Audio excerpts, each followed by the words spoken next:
intermediate cinematography topics coming at you live from New York. Got the peanut gallery talking in the background. It's all good. All right, so you totally don't need to know these, but it's good to know these, right? First, let's talk about compression and bitrate.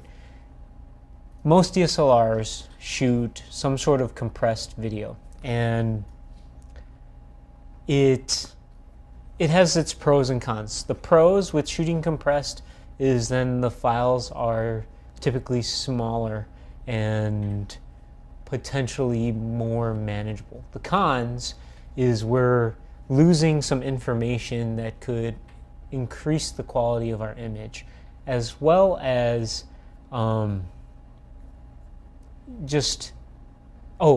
other con then is the compression format that it's using may not be great for editing. It might be better suited for playback. So as an example, Canon cameras shoot QuickTimes that use the H.264 compression codec.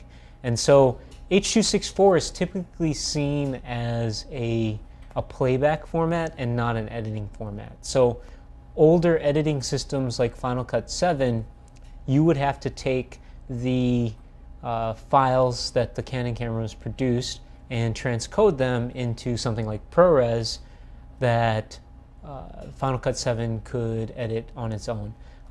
Newer systems like Premiere CC and Final Cut 10 to an extent can take the files natively and edit those. When I say Final Cut 10 to an extent, what's happening is that it's transcoding on the fly. While it used to be able to just take the files on its own and edit them, they've since changed Final Cut 10 to kind of transcode almost immediately, which I am not a huge fan of because I felt like before it did fine without the transcode. But anyway, that's my opinion. Now, bitrate talks about how much information is actually being written to the file, usually on a per second basis. So some codecs are higher bitrate, some are lower, and the idea behind that is that the higher the bitrate, the less compressed and the more information you're putting into the image. And then the idea is that you can take that information and you'll be able to manipulate it more in post. Whereas a highly compressed file, if you try and manipulate it in post, the image will start to deteriorate. It might get posterized, or you might get some weird banding, or you just won't be able to pull out any more detail from the image. So there are whole books and technical guides written on just compression and bitrate alone. So definitely you can feel free to learn more about that. But in this case, it's just kind of give you an overview. Maybe some kind of knowledge that you can walk away with you. My personal experience with Canon cameras is that they're highly compressed, and you can't push the image that far in post. So we try and get our image kind of as close as we can in camera to what we want in the final image. Now there's definitely some workarounds on that, and we'll talk about that in a minute. A term you might hear often is dynamic range. And what dynamic range means is that what is the range of light to dark that the camera is able to render. So you'll often hear it in measured in stops.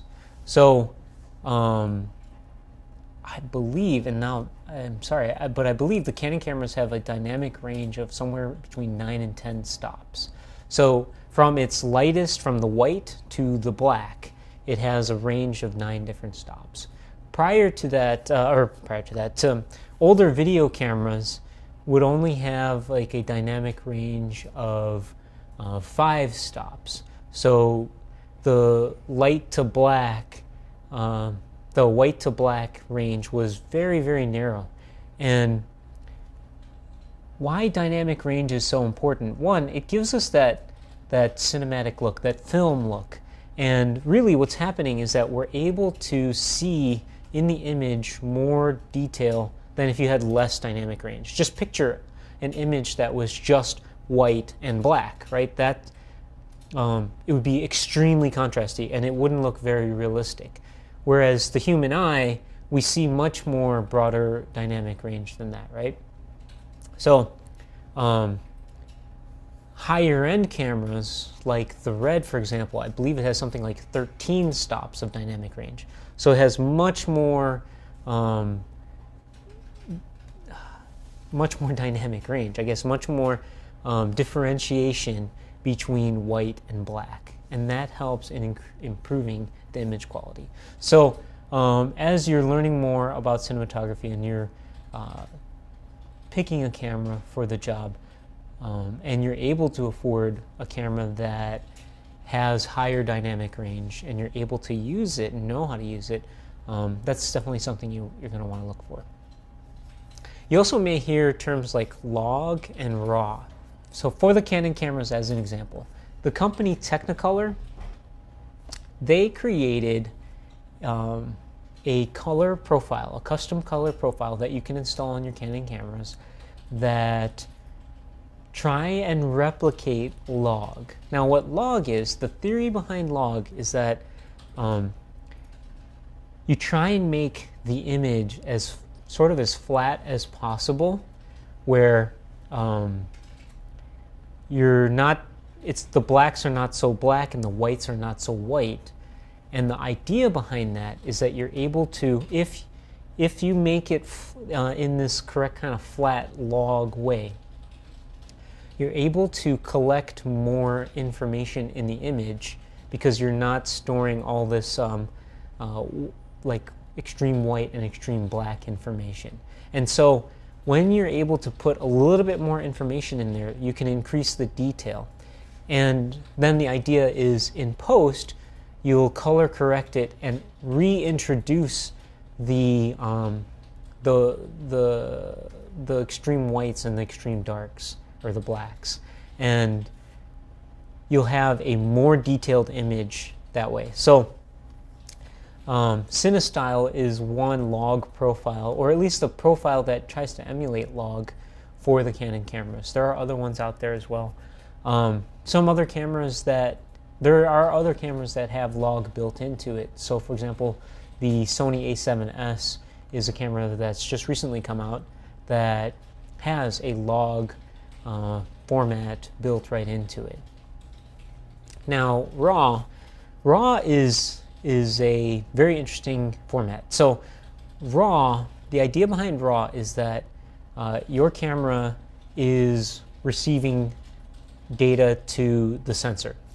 Now typically the camera will do something to that data. It'll compress the data, it will manipulate the data and change it into something else. And what's happening, let's say for example in the Canon cameras, the sensor is capable of something like 20 megabyte or 30 megabyte images.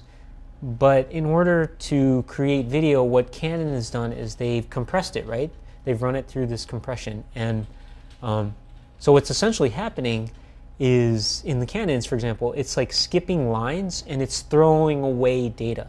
So it's literally like it's receiving information on some lines of the sensor, but then in order to compress it, it just throws away that information. So you're losing detail that was there.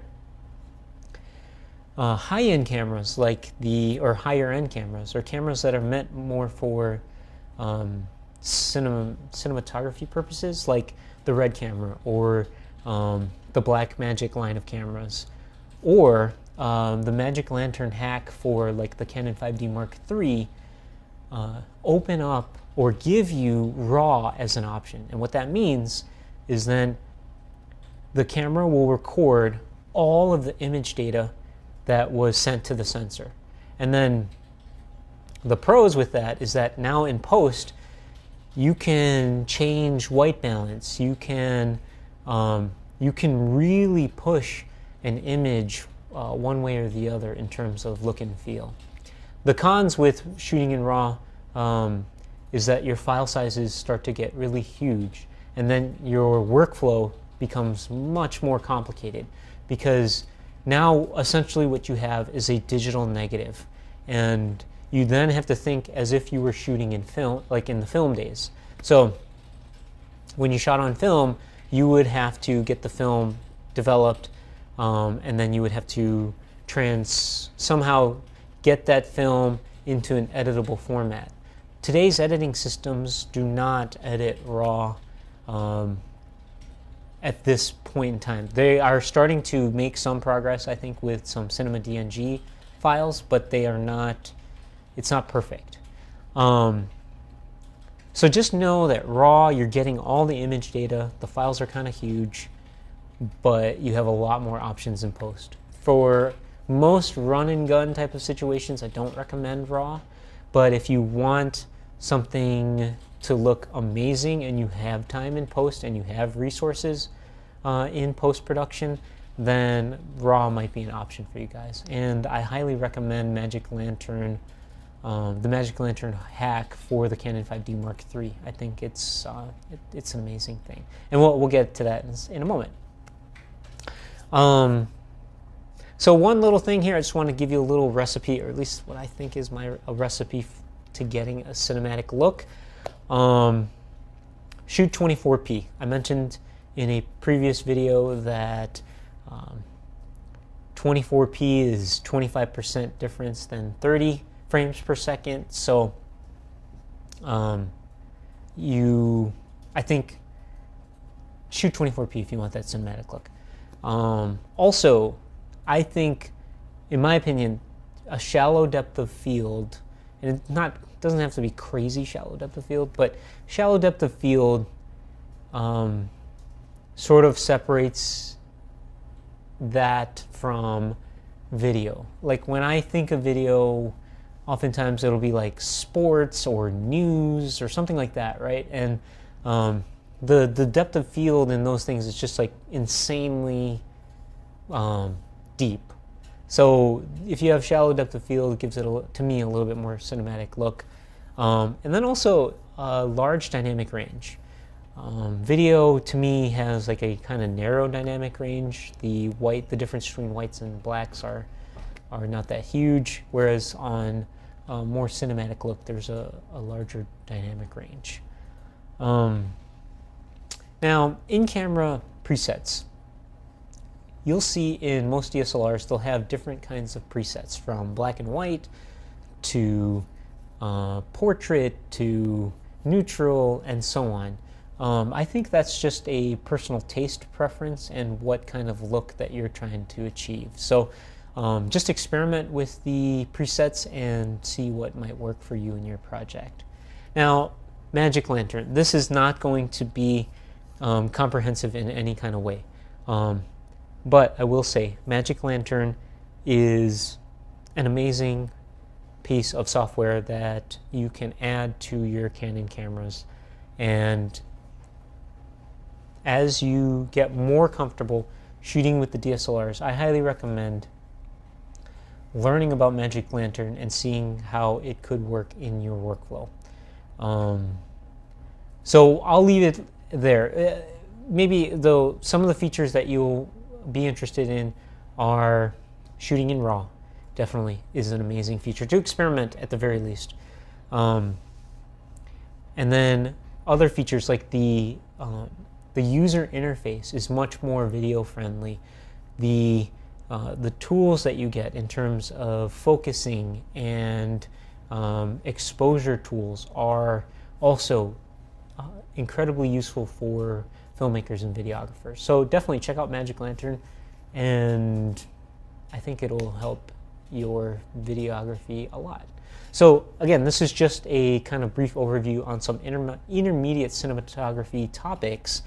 If you have questions, please hit us up in the comments and we'll try and address them one way or the other. And that's it. Thanks.